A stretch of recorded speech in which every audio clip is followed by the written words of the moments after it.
बड़ी ईद पर बड़ी दावतें, घर घर दस्तरखान पर सजे लजीज पकवान, अजीज रिश्तेदारों और यार दोस्तों की महफिलें, मेहमानों की मज़े मज़े के खानों से तवाज़ो, कढ़ाई गोश्त, पिलाओ और बिरयानी की फरमाइश पूरी और रात को जमी दोस्तों की महफिलें, बारबेक्यू का दौर चला।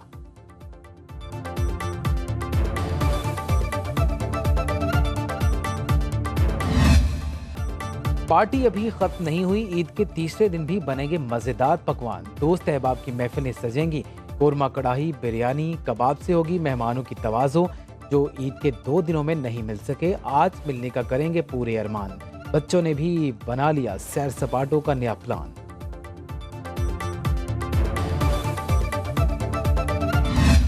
पहलवानों के शहर गुजरावाला के लोग खुश खुराकी में मशहूर, खवातीन के साथ साथ मर्द भी खाना बनाने के माहिर। दोस्तों की खातिर तवाज़ो के लिए मर्दों ने किचन संभाला, मज़े मज़े के खाने बनाकर दोस्तों को खुश किया, अजीज रिश्तेदारों की भी खूब आओ भगत की।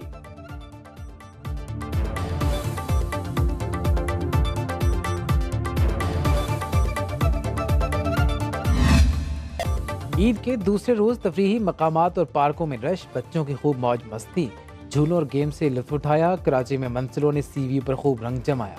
इंतजामिया समुंदर में नहाने की पाबंदी पर अमल दरामद में नाकाम।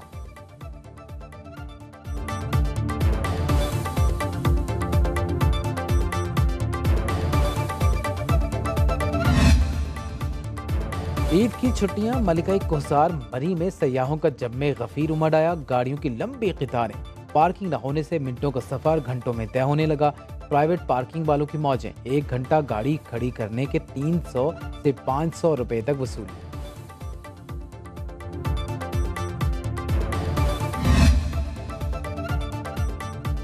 वज़ीर आज़म का सियासी जमातों के रहनुमाओं से टेलीफोनिक राबिता, शहबाज शरीफ के हाफिज नईमुर रहमान, अब्दुल मालिक बलोच और अहमद वली खान को ईद की मुबारकबाद।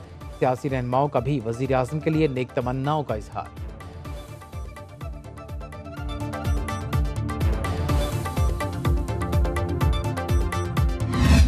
ये टैक्स टू जीडीपी जो रेशो है हमारा इस वक्त 9.5% जो है वो सस्टेनेबल नहीं है। और मैं बार बार ये बात दोहराता हूँ कि खैरात से, फिलैंथ्रपी से, स्कूल हैं, यूनिवर्सिटीज़ हैं, अस्पताल हैं, वो तो चल सकते हैं, मुल्क सिर्फ टैक्स से चल सकते हैं। इसलिए हमें इसको बतदरीज 9.5 से अगले 3 साल में इसको 13.5% पे या 13% के करीब इसको ले जाना पड़ेगा।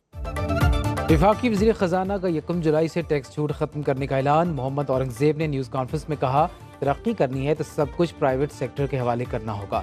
खैरात से स्कूल और अस्पताल तो चल सकते हैं, मुल्क नहीं।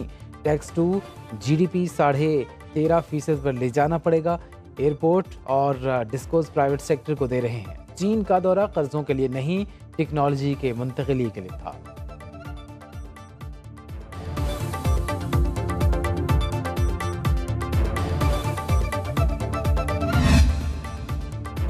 बैनुल-अक़वामी क्रेडिट रेटिंग्स के इदारे फिच ने पाकिस्तानी मईशत में बेहतरी की रिपोर्ट दे दी। आइंदा माली साल शरह सूद 16% तक गिर सकती है, जबकि महंगाई की शरह 12% रहने का इम्कान है। रिपोर्ट में कहा गया, बजट में इस्लाहात ने IMF से मुआहदे के इम्कानात को रोशन कर दिया।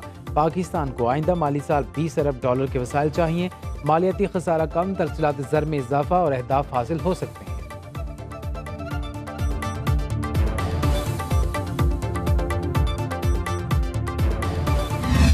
ईद के दिनों में बिजली की लोड शेडिंग से बुरा हाल। पेशावर, नौशहरा, सवाबी और करक में शहरी सरापा एहतजाज। करक में बुर्कापोश खवातीन सड़कों पर निकल आईं। चिकई रोड को ट्रैफिक के लिए ब्लॉक कर दिया। मुजाहिरीन का कहना है, लोड शेडिंग से जिंदगी हिसाब बन गई। नौशहरा में मुजाहिरीन ने परवेज खटक की गाड़ी रोक ली। सख्त जुमलों का तबादला।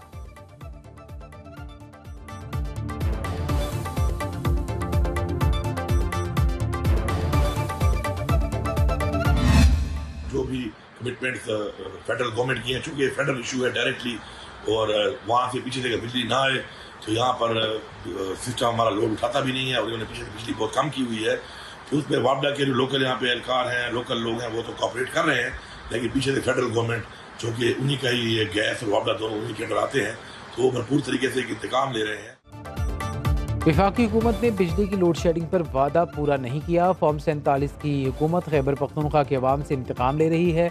वज़ीर आला अली अमीन गंडापुर की कड़ी तनकीद। कहा, PDM की हुकूमत गलत बयानी से काम ले रही है। वफाकी हुकूमत से दोबारा बात करके जवाब मांगेंगे।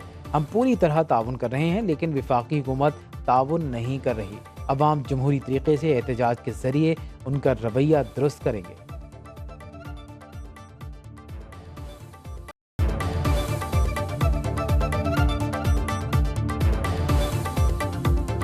फ्लोरिडा में कौमी टीम के फास्ट बॉलर हारिस रऊफ से मद्दाह की बदतमीजी। हारिस रऊफ अहलिया के साथ होटल जा रहे थे। फैन की आवाज़ें कसने पर फास्ट बॉलर तैश में आ गए। मारने के लिए आगे बढ़े तो अहलिया रोकती रहीं। मौके पर मौजूद लोगों ने मामला रफा दफा कराया। हारिस रऊफ का कहना है, फैमिली की बात आती है तो जवाब देने में हिचकिचाहट महसूस नहीं करूंगा। मद्दाहों को हिमायत या तनकीद का हक हासिल, मगर खानदान का एहतराम जरूरी है। खिलाड़ियों से बदतमीजी नाकाबिले कबूल। चेयरमैन पीसीबी का सख्त रद्दअमल। मोहसिन नकवी ने कहा, हारिस रऊफ से बदसलूकी की सख्ती से मजम्मत करता हूँ। मुलव्वस शख्स फौरी तौर पर हारिस रऊफ से माफ़ी मांगे, जिम्मेदारों के खिलाफ लीगल एक्शन लेंगे।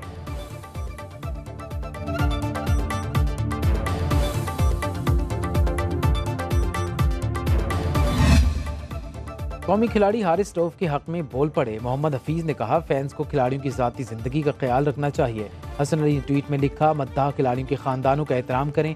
ऑलराउंडर शादाब खान ने कहा, खानदान की मौजूदगी में खिलाड़ी पर हमला नाकाबिले कबूल। इमामुल हक, मोहम्मद नवाज, अहमद शहजाद, शान मसूद, जुनैद खान और आमिर जमाल का भी इज़हार यकजहती। खिलाड़ियों की ज़ाती ज़िंदगी का एहतराम करने का मुतालबा।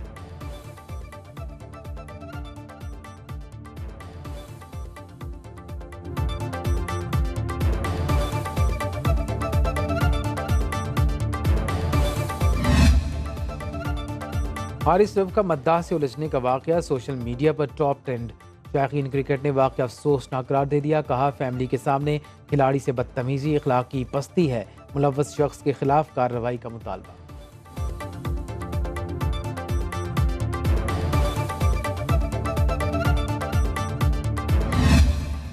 जुल्म इंसानों पर हो या जानवरों पे हो, सभी अल्लाह की मखलूक हैं। मैं नहीं सोच सकता कोई शख्स इस तरह की घिनौनी हरकत कर सकता है।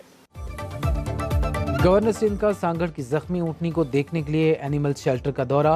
कामरान टेसूरी ने कहा, सिंध हुकूमत असल मुजरिमों को करार वाकई सजा दे। ऊँटनी पर होने वाले जुल्म में अल्लाह ताला से माफ़ी का तलबगार हूँ। इस जुल्म पर हमें सियासी मसलहत की वजह से खामोशी इख्तियार नहीं करनी चाहिए। ऊँटनी को मुकम्मल इलाज के लिए अपने खर्च पर UAE भिजवाने को तैयार हूँ।